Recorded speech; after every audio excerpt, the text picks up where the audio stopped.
स्वागत है ਤੁਹਾਡਾ ਲਾਈਵ ਦੀ ਰਾਤ ਤੁਹਾਨੂੰ ਦਿਖਾ ਰਹੇ ਹਾਂ ਸੰਤ ਨਿਰੰਕਾਰੀ ਮਿਸ਼ਨ ਪ੍ਰੀਤ ਨਗਰ ਮੋਗਾ ਤੋਂ, ਜਿੱਥੇ ਅੱਜ ਕੋਵਿਡ-19 ਦੇ ਸੰਬੰਧ ਦੇ ਵਿੱਚ ਕੋਰੋਨਾ ਵੈਕਸੀਨੇਸ਼ਨ ਕੈਂਪ ਲਗਾਇਆ ਗਿਆ ਔਰ ਇੱਥੋਂ ਦੇ ਕੁਝ ਸੇਵਾਦਾਰ ਸਾਡੇ ਨਾਲ ਮੌਜੂਦ ਹੈ। ਸਵਾਗਤ ਹੈ ਜੀ ਤੁਹਾਡਾ। ਕੀ ਸ਼ੁਭ ਨਾਮ?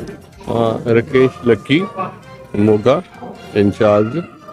तो अज इत्थे प्रीतनगर निरंकारी सत्संग भवन दे विच सतगुरु माता सुदीक्षा जी महाराज जी की कृपा दे नाल इत्थे 8वां वैक्सीनेशन कैंप लगाया जा रहा। तो बकायदा पूरी तरह इत्थे जिन्ने भी मैंबर आते ने उन्होंने बड़े एक जो प्रोटोकॉल ने उन्होंने पूरी तरह लिया जाता है। तो साडे सेवा दल दे महात्मा बकायदा वधिया तरीके दे नाल पूरा लाइनां दे विच लगा के पूरा अच्छा ऑर्गेनाइज करके तो एक संदेश भी दिता जाता है कि जो वैक्सीनेशन है कोरोना जो एक महामारी है तो इस दे नाल इक्को ही बचाव का जो साधन है कि वैक्सीनेशन जिन्नी ज़्यादा वध तो वध होवे तो जिन्नी जल्दी होवे। सब नूं संदेश भी सतगुरु माता सुदीक्षा जी महाराज के द्वारा भी ऐसा ही संदेश है कि सारे ही वैक्सीनेशन जल्दी तो जल्दी लगा के ताकि जो कोरोना महामारी है इस तो राहत मिल सके।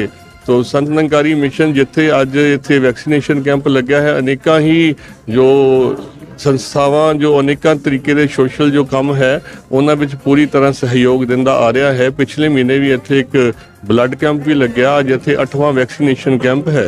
होर भी किसी भी तरह दियां जदों समाज नूं किसी भी तरह की कोई प्रकृति आपदा होवे, कोई भी किसी तरह की कोई लोड़ पवे तो निरंकारी मिशन हर वेले पूरी तरह तैयार रहिंदा है।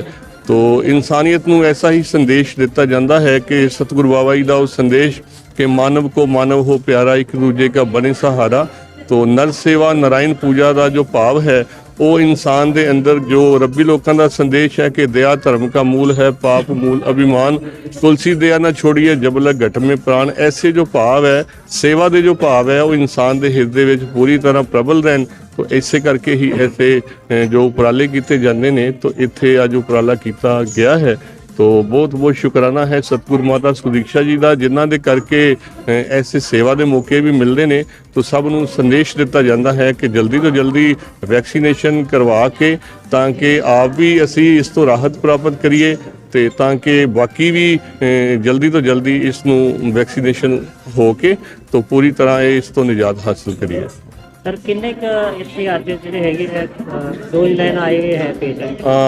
तकरीबन 250 के करीब 250 के करीब अज इत्थे आए हुए हैं। जिन्हें असी कूपन का सिस्टम है कूपन वंडे हुए 250 के करीब इत्थे तकरीबन वैक्सीनेटर होणगे मैंबर। तो होर भी जिन्ने ज़्यादा तो ज़्यादा क्योंकि ज़्यादातर सैकेंड डोज वाले होंदे आ तो बड़े ही आसानी दे नाल जिन्ने भी अज मैंबर आएंगे उन्होंने जो डोज प्रॉपर पूरी तरह लगेगी। हाँ इकल्ले तुहाडे सेवादार ही आ रहे हैं या कोई आस-पास दे होर? नहीं, आस-पास पूरा इलाका आ रहा, पूरा इलाका आ रहा है। सेवादार दी तो मिशन का तो काम यही है कि मानवता सारी मखलूकात साड़ी अपनी है तो सारी दुनिया के वास्ते ही सतगुरु संदेश दिंदा है।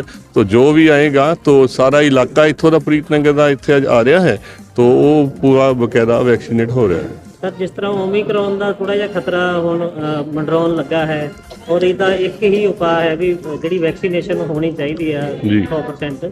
और जो घरां दे विच हजे भी नागरिक बैठे हैं जिन्होंने पहली डोज या दूसरी डोज नहीं लवाई की उन्होंने अपील करोगे? यही संदेश देना चाहना हाँ कि बहुत ही जरूरी काम है, अति आवश्यक काम है।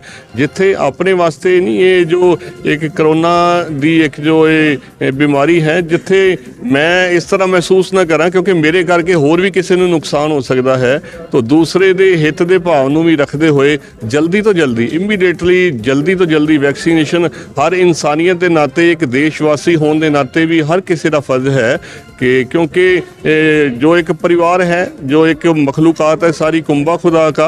तो वैसे भी क्योंकि मेरे घर दे विच परिवार दे विच सारा ही मेरा अपना परिवार है, मैं अपने परिवार दे विच भी जाना है तो हर किसी को खतरा हो सकता है। इस करके वैक्सीन इन्नी ज़्यादा जरूरी है। तो बिल्कुल सिंपल काम है, पता ही नहीं लगता डोज लगन ते। तो इस करके जरूरी है काम सब तो पहल के आधार पर करना चाहिए है। ठीक है सर, तुसीं साडी टीम नूं टाइम दिता, तुहाडा बहुत शुक्रिया, थैंक यू।